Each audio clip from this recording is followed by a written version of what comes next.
مانیفێستی پزیشکیان خۆش باوەڕی و فریوکاری. ڕۆژنامەی هەمیهەن ڕۆژی چوارشەممە 10 مانگی گەلاوێژ بابەتێکی بڵاو کردەوە لەژێر ناوی مانیفێستی پزیشکیان. لە مانیفێستەدا سیاسەت و ئیقداماتێکی تێدا هاتووە کە قەرارە کابینەی سەرۆکۆماری نوێ لە 4 ساڵی داهاتوودا لە نێوخۆ و دەرەوە بەکردەوەیان دەربێنێت.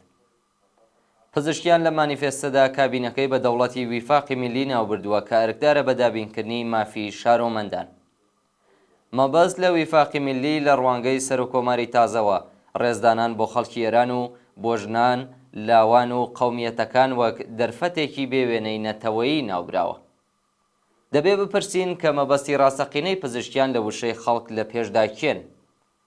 ئەو لە دەورەی تێکۆشانی هەڵبژاردندا لە وتوێژێکی تایبەتی خەبەریدا کە ڕۆژی 12 مانگی جوێزەردانی 1403 تاوی بڵاوبووە بەڕوونی وتی کە مەبەست لە خەڵک سەرەتا کەسانێکن کە سەرمایە گوزارن.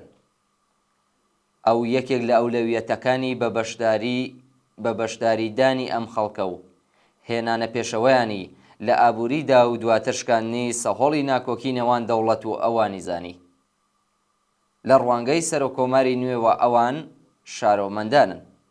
هەڵبەت ئەو باسی لە خەڵکی تریش کرد کە دەبێت کار بۆ شارۆمەندان بکەن و ئەرزشی بەرهەم هاتوو و حەقدەست لە ئاستی هەزینەی ژیانیاندا وەربگرن.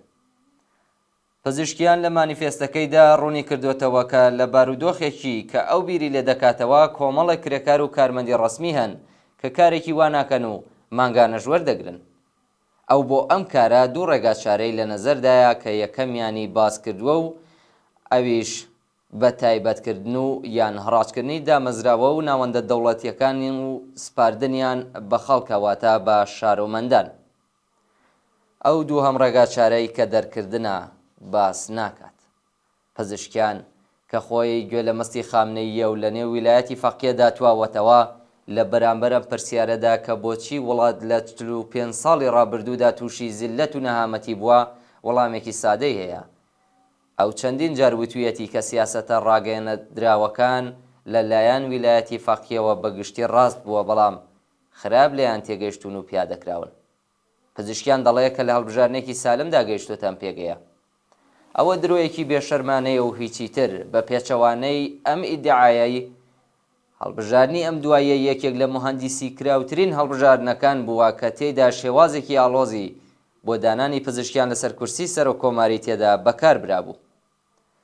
هەواڵنێری ڕۆیترز کۆمەڵێک زانیاری کە لە پەیوەند لەگەڵ ئەم هەڵبژاردنە گەیشتبووە دەرەوە بڵاو کردەوە و نووسی کار بەدەستانی ئیتلاعاتی ئێران لە مانگی گوڵاندا بەر لە هەڵبژاردنی پێشوەختەی سەرۆکۆماری بە عەلی خامنەییان وت کە زۆربەی ئێرانیەکان کە بەهۆی کێشە و گرفتی ئابووری و سەرکوتی ئازادیە کۆمەڵایەتیەکان تووڕەن دەیانەوێت بە شێوەیەکی بەرین هەڵبژاردن تەحریمکەن و ڕێژەی بەشداری لە هەڵبژاردندا تەنیا نزیکەی 13% دەبێت.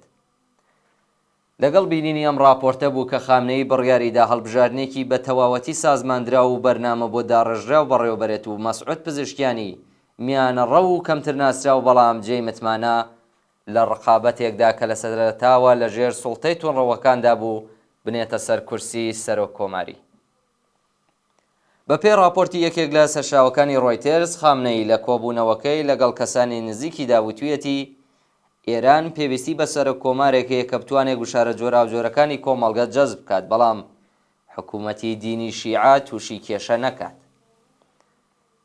ئێستا و بەڵێنانەی کە پزیشکیان بە خەڵکی دابوو لە کاتی هەڵبژاردندا یەک لە دوای یەک دەبنە وەباڵی گردنی و سەرنجام لە ویلایەتی فەقیەدا دەتوێتەوە.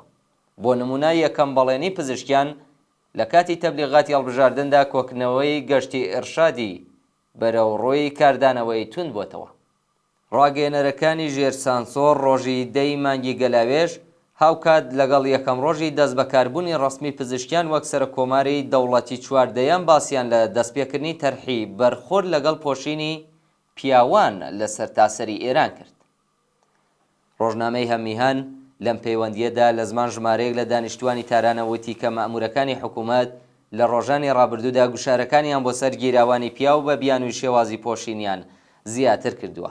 ئەم گوشارانە بەردەوام تونتر دەبنەوە. بۆ نمونە بە پەروەندەسازی ڕیسوا و دەرکردنی حکمی ئەعدام بۆ چالاکانی کرێکاری و مەدەنی خۆشناو وەک شەریفە محەممەدی و پەخشان عەزیزی وەڵامی سیاسەتی وفاقی ملی پزیشکیانیان دایەوە.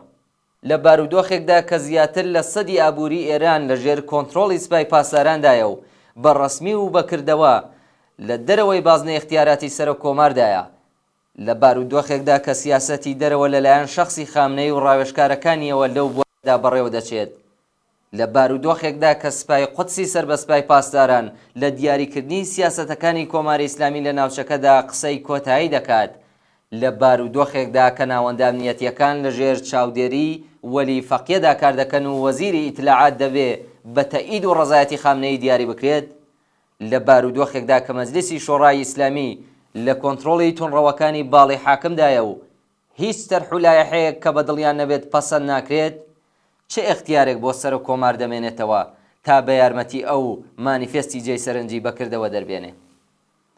ڕاستیەکە ئەوەیە کە ئێستاش ئەوە بۆچوون و ئەفکارە پەرتوکاوەکانی مصباح یەزدیە کە بەکردەوە وڵات بەڕێوە دەبات، نەک مانیفێستێک کە پزیشکیانی داعی دەکات. ئەوەی کە هیوا بە ئاڵوگۆڕ لە دڵی جەماوەردا زیندوو ڕادەگرێت هیچ شتێک نییە بێجگە لە خەباتی بێپسانەوەی کرێکارانی مافواز، ژنانی تێکۆشەر، خانەنشینانی شێلگیر، خوێندکارانی وشیار، نەتەوە ژێردەست و ژێرستەمەکان، داکۆکیکارانی ژینگە و سەرجەم ئازادی خوازانی ئێران لە ژێر گوشاری تینی خەباتدایە کە سەرنجام پشتی ڕژیم دەچەمێت و ئاڵوگۆڕی ڕاستەقینە لە ژیانی خەڵکدا دەستەبەر دەبێت.